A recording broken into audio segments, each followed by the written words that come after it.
All right, Paris 2024, we got the hurdles on the track, 100-meter hurdles, 110-meter hurdles, 400-meter hurdles for both the men and the women. I'm gonna be giving my predictions. I'm not gonna go super in-depth with each individual athlete. I'll talk high level and just kind of give my top three.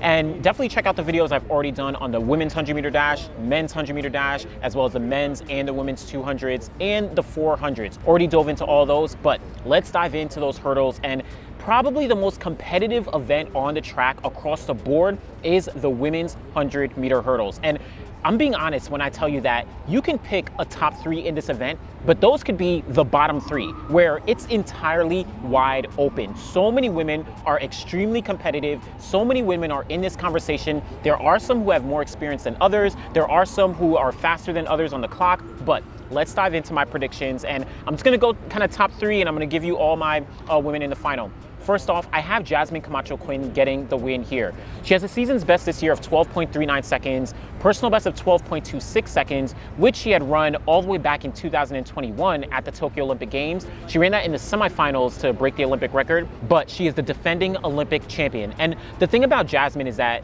for the most part, considering how wide open this event has been over the past couple years, Jasmine arguably has been the most consistent athlete across the board. Again, got the gold medal at the Tokyo Olympic Games in 2021. Then she got the bronze medal at the Eugene World Championships in 2022. Then she followed that up, got the silver medal at the Budapest World Championships last year. No other woman has been able to make the podium in all three of the past championships since the last Olympic Games. Jasmine is the only one. So if you're kind of like a betting man, if you're going to be able to put some money down, Jasmine is probably, quote unquote, the safest pick. The other thing is, when she gets on the track, she is extremely consistent against some of the best women in the world. And the women's 100-meter hurdles, they line up very, very frequently. So I think that Jasmine is going to get the gold medal. Again, this is very, very close. All my picks can be interchanged in any capacity, but I think Jasmine is the slight favorite for me personally to get that gold medal. Behind her, I think that Tobi Amusan is going to get the silver. I think that she's going to get her first Olympic medal, get back on the podium. She, of course, got fourth place at the Olympics in 2021. Then she broke the world record in 2022 at the Eugene World Championships, got the gold medal, of course, personal best and world record of 12.12 seconds. This year, she's run a best of 12.40 seconds. Last year, even despite all the controversy, having to sit out, all that stuff, she was able to actually get to Budapest and make the final, finishing, relatively in the pack. So I think that Tobi, she is able to display a lot of consistency across the board, when she's competing against some of the other women. And I do like the consistency for the most part. So I'm giving Tobi Amusan the silver medal. And then the bronze medal, man, this is tough. This is tough. Again, this event is so wide open. Hold up. Before we get to the rest of the video, y'all know that I'm going to be on the ground holding it down with the CITIUS MAG team in Paris. And we've got all the coverage that you need for track and field from August 1st all the way to August 11th. We've got daily recaps, podcasts, interviews, newsletters, constant updates on social, all powered by ASICS. And you don't want to miss any of it. So go in the description. I've got all the links you need to stay up to date with everything that the CITIUS MAG team has. So let's get back to the video, y'all. But Serena Samba-Mayela, I am giving her the bronze medal. And this is tough because there's so many women who I really think are going to be in this mix, but I'm giving Serena the bronze medal here. Why? Well, season's best and personal best of 12.31 seconds. She's been really on the rise this year. Prefontaine Classic earlier in the season, she actually beat out a very, very strong field there in Eugene. So, and then throughout the season, she's been, having a relatively modest but kind of up and down season, but consistent for the most part. And I'd be lying if I said that the Paris crowd wasn't going to give her a little boost, right? I think that she's in the mix when it comes to time, right? She's 12.31, number 3 in the world right now. And I think this is going to be her moment. She's coming off a very, very good indoor season, very good, last couple seasons. I think that Serena is going to be able to sneak onto the podium. But behind her, there are so many women. Like I said, my top three could end up as the bottom three. This event is completely wide open. I have Daniel Williams, Akira Nugent, Masai Russell, Devin Charlton. All these women are on my list to be able to make this final.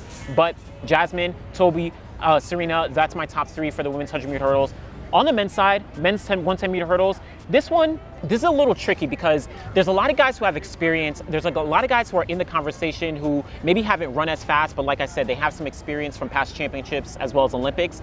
But gold medal I have to give to Grant Holloway. Grant Holloway has been the most consistent hurdler over the past couple years, even dating back to 2021 in Tokyo where he got the silver medal behind Hansel Parchment. But just considering everything that's transpired over the past couple years where he's number 2 all time with 12.81 seconds. This year he's run 12.88 seconds, 2-time world champion from 2022, 2023, and of course dating back to 2019. This year he's been extremely consistent as well, actually running sub 13 seconds a couple times this year. So it's hard for me to say that Grant Holloway isn't the favorite here. It's going to be very, very competitive because we know that one of the things that gets to Grant Holloway is he isn't able to be as strong in the second half of the race. I think that Grant as well as Mike Holloway, they're going to probably be working on all that. They know what their flaws are. They know what he has to work on. I think that Grant Holloway is going to be able to pull off this gold medal. It's going to be tight though. And my silver medal, man, Daniel Roberts. I'm giving this to Daniel Roberts. And I think that this is similar to what I said in the men's 100-meter dash predictions, where I said that Oblique Seville, I gave him the bronze medal because like he's not going to get that 4th place anymore. He understands where he's at. He's been here so many times and he doesn't want to end off the podium again. Daniel Roberts, last year, he did get the bronze medal behind Grant Holloway as well as Hansel Parchment, but I think that he also realizes what he had gone through in the previous championships. 2019, he hit a hurdle and was DQ'd at the heats. 2021 at the Olympics, he only made it to the semifinals. 2022, he hit a hurdle and fell in the heats of the event, right? And then finally, 2023, he got to the final and got onto the podium. But I think that this Olympics is going to be very big for Daniel Roberts. The confidence level, the way that he's just like kind of laid back and relaxed and not too boisterous, not too much out there or anything like that, I think he's going to be very, very dangerous and going to get onto that podium. So Grant Holloway gold, Daniel Roberts silver.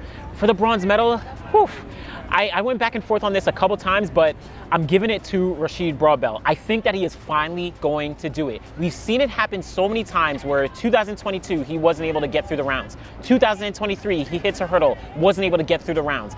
I think that this is going to be his moment. Earlier this season, I think he, cut off all his social media. He was just like down, focused, and, trying to make sure that he was ready for the Olympic Games. And he hasn't run fast. His season's best is 13.18 seconds. So it's nothing too crazy. It's not, 13.0 or even, that sub 13 personal best that he has. But I think that he realizes, I cannot keep doing this. Again, similar to like in Oblique Seville, where Jamaicans might start to turn on some of their athletes if they're not like actually performing.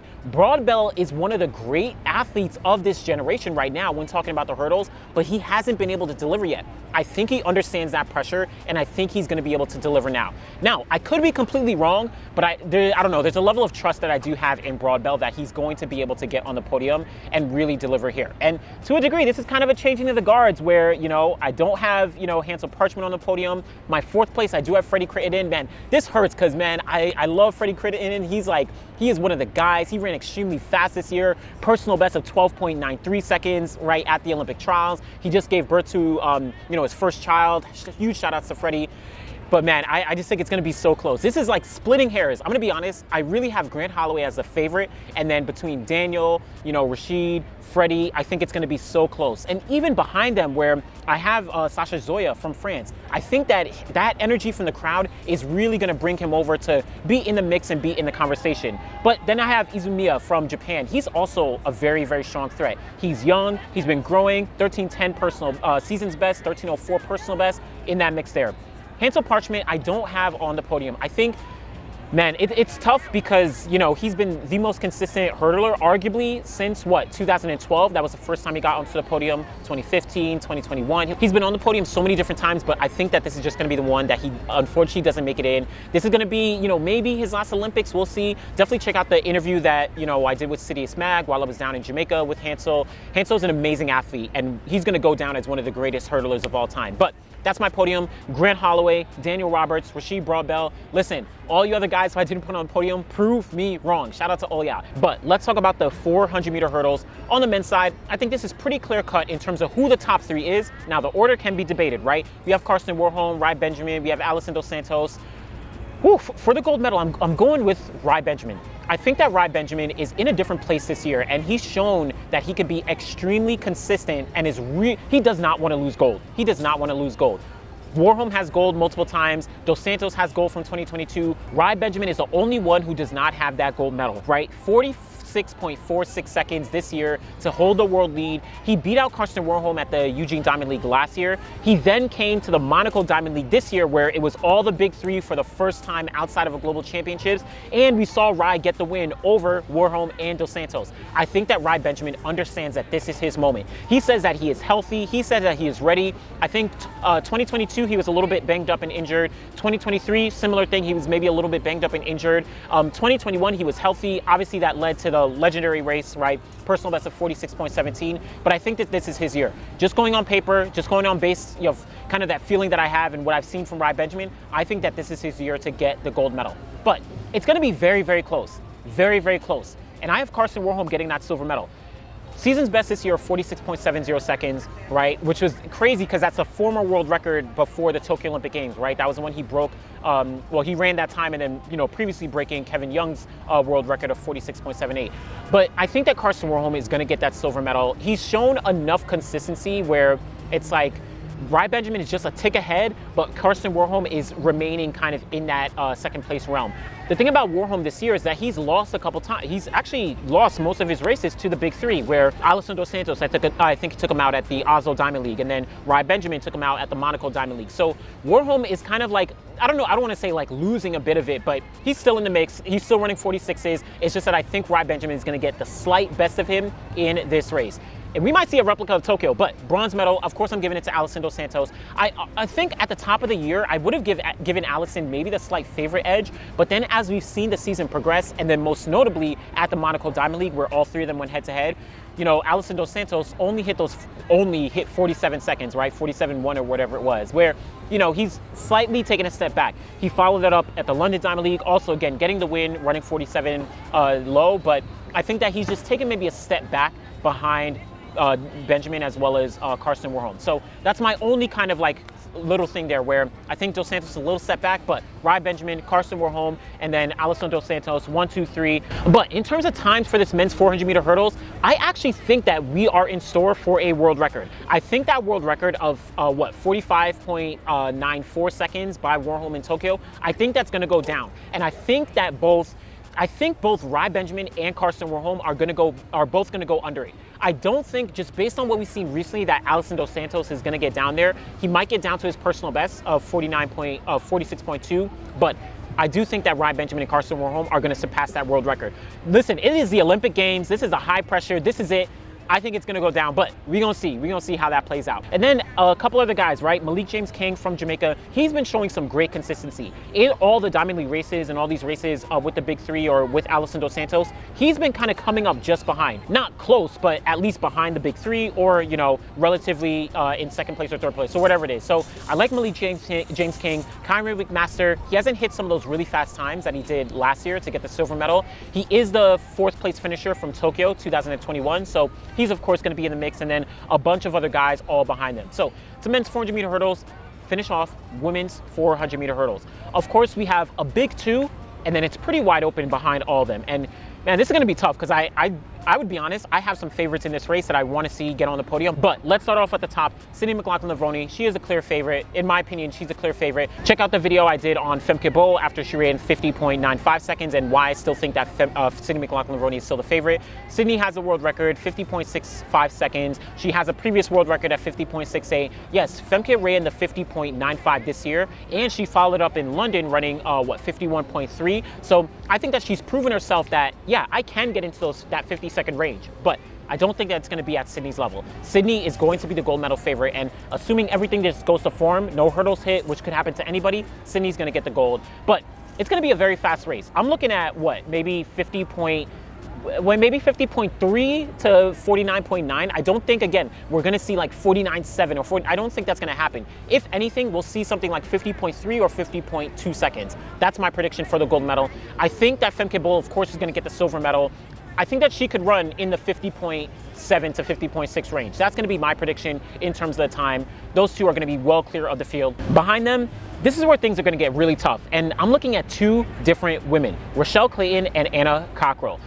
But I'm giving it to Rochelle Clayton. Rochelle Clayton, in my opinion, is going to get the bronze medal. And this is what I always speak about, where I truly do favor experience. Rochelle Clayton has been able to get the bronze medal at the 2019 World Championships as well as the 2023 World Championships. She's now coming in with a new personal best of 52.51 seconds, which she ran at the Jamaican Championships. All throughout the early part of the season, she was very, very consistent, running, very close to, some of her fastest times all time. And now she, again, capped it off with a personal best at Jamaican trials.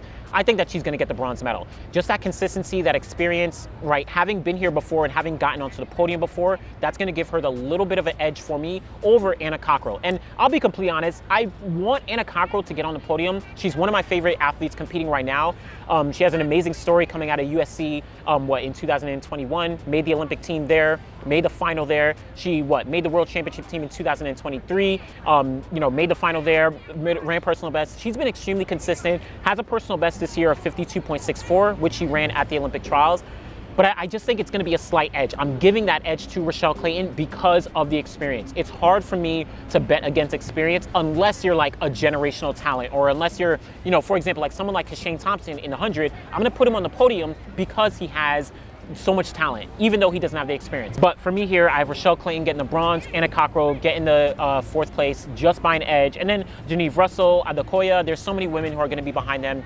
But let me know what you think about these hurdles. 100-meter hurdles for the women, 110-meter hurdles for the men, 400-meter hurdles for both the men and the women. Like I said, I think this is going to be very, very competitive across the board, especially in that women's 100-meter hurdles. That is going to arguably be the most competitive event on the track in Paris. Going to be so exciting. But always appreciate y'all. Let me know what you think, and thanks for watching.